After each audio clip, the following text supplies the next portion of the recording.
হাজার কিলোমিটার পথ অতিক্রম করছে। সূর্যের সাথে সাথে সূর্যের মধ্যাকর্ষণ পদ্ধতির অধীন সব গ্রহ ও উপগ্রহ একই দূরত্ব অতিক্রম করছে।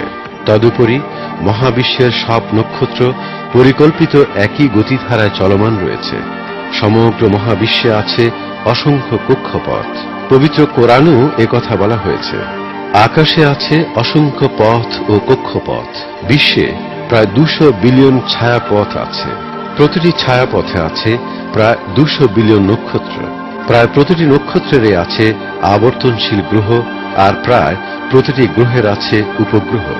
একথা সত্য যে কোরআন যখন অবতীর্ণ হয় তখন মানুষের কাছে বর্তমানকালের আধুনিক টেলিস্কোপ ছিল না।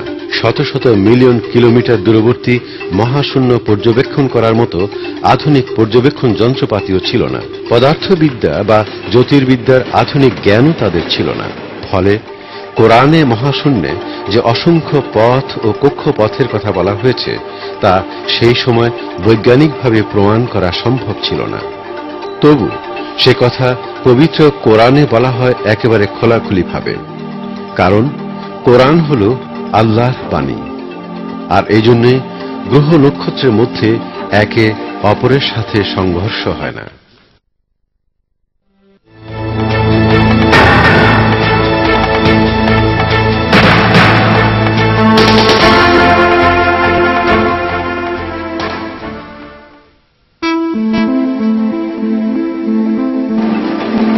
আকাশের এক আকর্ষণীয় বৈশিষ্ট্য সম্পর্কে পবিত্র কোরআনে আমাদের দৃষ্টি আকর্ষণ করা হয়েছে। বলা হয়েছে, আমি আকাশ সৃষ্টি করেছি, আমি আকাশ ও তার পথ সংরক্ষণ করেছি, তবু তা আমাদের দৃষ্টি থেকে এড়িয়ে যায়। বিশ্ব থেকে পরিচালিত বৈজ্ঞানিক গবেষণায় আকাশের এই আকর্ষণীয় বৈশিষ্ট্যের কথা প্রমাণিত হয়েছে। পৃথিবীর পারিপার্শ্বিক পরিবেশ জীবনের অব্যাহত অস্তিত্বের জন্য একটা গুরুত্বপূর্ণ ভূমিকা পালন করে। বলা হয়েছে যে পৃথিবীর দিকে ধাবমান ছোট বড় অনেক উল্কাপিণ্ড পৃথিবীর উপর বা জীবন্ত বস্তুর উপর পতিত হওয়া থেকে ওই পৃথিবীর পরিবেশই বাধা দেয়।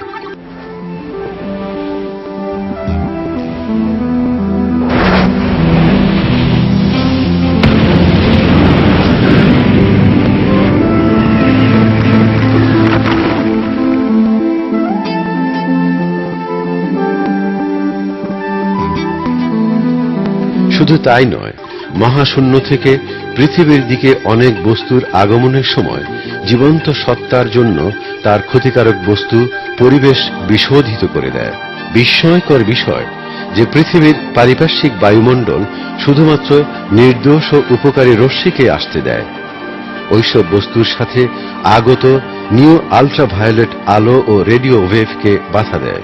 তাড়িত চুম্বক তরঙ্গ দ্বারা সঞ্চারিত শক্তি অর্থাৎ বিচ্ছুরিত এসব বস্তু জীবন ধারণের জন্য খুবই প্রয়োজনীয়। পৃথিবীর পারিপার্শ্বিক বায়ুমণ্ডল যতটুকু নিউ আল্ট্রাভায়োলেট রশ্মি ছেড়ে দেয় তা উদ্ভিদের আলোক সংশ্লেষণের জন্য এবং জীবন্ত সত্তার বেঁচে থাকার জন্য খুবই গুরুত্বপূর্ণ। ব্যাপক আল্ট্রাভায়োলেট রশ্মির অধিকাংশই উৎসারিত হয় সূর্য থেকে, আর তা বিশুদ্ধ হয় বায়ুমণ্ডলের ওজোন স্তরের মাধ্যমে। আল্ট্রাভায়োলেটের বর্ণচ্ছটা সীমিত, অথচ প্রয়োজনীয় ও গুরুত্বপূর্ণ অংশই কেবল পৃথিবীতে আসতে পারে। বায়ুমণ্ডলের এই সুরক্ষিত ভূমিকার সমাপ্তি এখানেই নয়, মহাশূন্যকে বরফ জমার মতো ঠান্ডার হাত থেকেও এই বায়ুমণ্ডল রক্ষা করে। বায়ুমণ্ডলের তাপমাত্রা -270 ডিগ্রি সেন্টিগ্রেড। বায়ুমণ্ডল পৃথিবীকে শুধু ক্ষতিকর প্রভাব থেকে রক্ষা করে না, বায়ুমণ্ডল ছাড়াও চুম্বক শক্তির মাধ্যমে সৃষ্ট ভ্যান অ্যালান বেল নামে এক ধরনের বায়ুস্তর ক্ষতিকর রশ্মির বিরুদ্ধে ঢাল হিসেবে কাজ করে। এই রশ্মি আমাদের গ্রহের জন্য অত্যন্ত ক্ষতিকর। সূর্য ও অন্যান্য নক্ষত্র থেকে ক্রমাগতভাবে উৎসারিত এই রশ্মি জীবন্ত সত্তার জন্য ক্ষতিকর। এই রশ্মি মৃত্যুকে ডেকে আনে।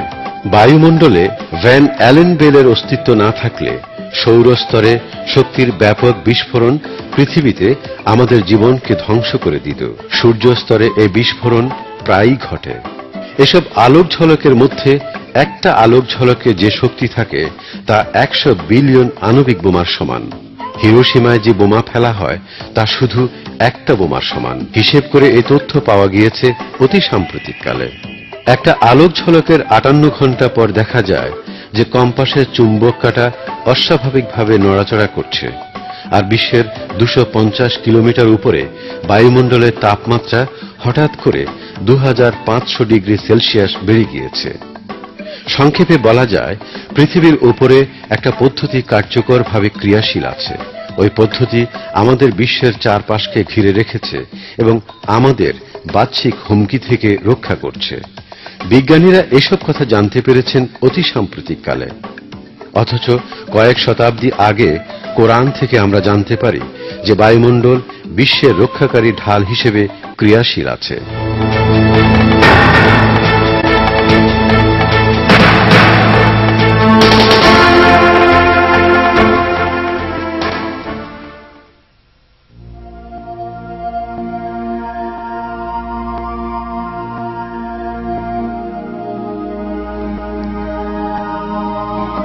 পবিত্র কোরআনের সূরা আত-তারেকের 11 নম্বর আয়াতে আকাশের চক্রশীল কাজ সম্পর্কে উল্লেখ করা হয়েছে।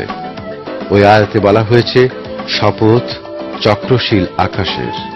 পবিত্র কোরআনের অনুবাদে তাকে চক্রশীল বলে ব্যাখ্যা করা হয়েছে। এর আরো একটা অর্থ হল ফেরত পাঠানো বা প্রত্যাবর্তিত হওয়া। পৃথিবীর চারপাশে যে বায়ুমণ্ডল আছে তা অনেক স্তরে বিভক্ত বলে জানা যায়। জীবনের জন্য প্রতিটি স্তরই ভিন্ন ভিন্ন এবং গুরুত্বপূর্ণ ভূমিকা পালন করে।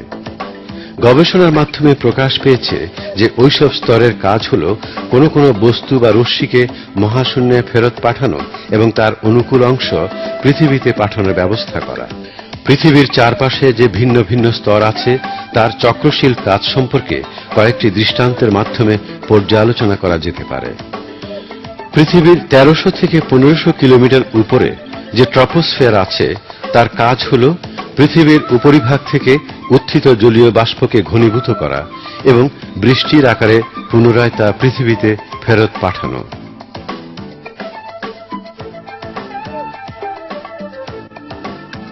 ওজোন স্তরের গভীরতা 25 কিলোমিটার। এই ওজোন স্তরের কাজ হল মহাশূন্য থেকে আগত শক্তিশালী বিকিরণ ও আল্ট্রাভায়োলেট রশ্মিকে মহাশূন্যে ফেরত পাঠানো। আয়নোস্ফিয়ার স্তরে আছে রেডিও ওয়েভ। পৃথিবী থেকে প্রেরিত বেতার বার্তা এখান থেকেই পৃথিবীর বিভিন্ন স্থানে ছড়িয়ে দেয়া হয়, ঠিক যেন নিষ্ক্রিয় যোগাযোগ স্যাটেলাইটের মতো করে। এই স্তর থেকেই দূরবর্তী স্থানে রেডিও ও টিভি বার্তা প্রেরণ করা সম্ভব হয়। আকাশের স্তরের এই বৈশিষ্ট্যের কথা বৈজ্ঞানিকভাবে আবিষ্কৃত হয়েছে অতি সাম্প্রতিককালে, অথচ কয়েক শতাব্দী পূর্বে পবিত্র কোরআনে ওইসব কথা বলা হয়েছে স্পষ্টভাবে। এর মধ্য দিয়ে আবারও প্রমাণিত হয় যে পবিত্র কোরআন হল আল্লাহর বাণী।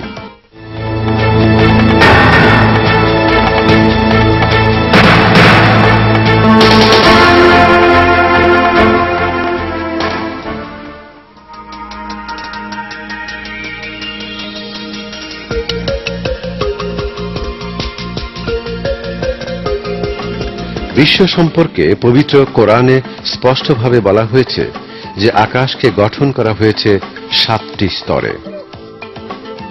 পৃথিবীর সবকিছুই তিনি সৃষ্টি করেছেন তোমাদের জন্য। অতঃপর তিনি আকাশের দিকে মনোনিবেশ করেন এবং আকাশকে 7টি স্তরে সৃষ্টি করেন। দুদিনে তিনি আকাশকে 7টি স্তরে নির্ধারণ করেন এবং প্রতিটি স্তরের স্ব কাজের নির্দেশ দেন। আকাশ শব্দটি পবিত্র কোরআনে একাধিকবার এসেছে। পৃথিবীর উপর এবং সমগ্র বিশ্বের উপরের অংশকেই আকাশ হিসেবে বর্ণনা করা হয়েছে। এই অর্থে দেখা যায় যে পৃথিবীর উপরস্থিত আকাশ বা বায়ুমণ্ডল 7টি স্তরে সৃষ্টি করা হয়েছে। বর্তমান বিশ্ব একথা এখন জানে যে বায়ুমণ্ডল বিভিন্ন স্তরে বিভক্ত এবং একটা স্তরের পর থেকে শুরু হয়েছে অপর একটা স্তর। এটা সত্যি বিস্ময়কর। আরো বিস্ময়কর এই যে পবিত্র কোরআনে আকাশের 7টি স্তরের কথা বলা হয়েছে। আধুনিক আবিষ্কার ওই 7টি স্তরের কথাই বলেছে।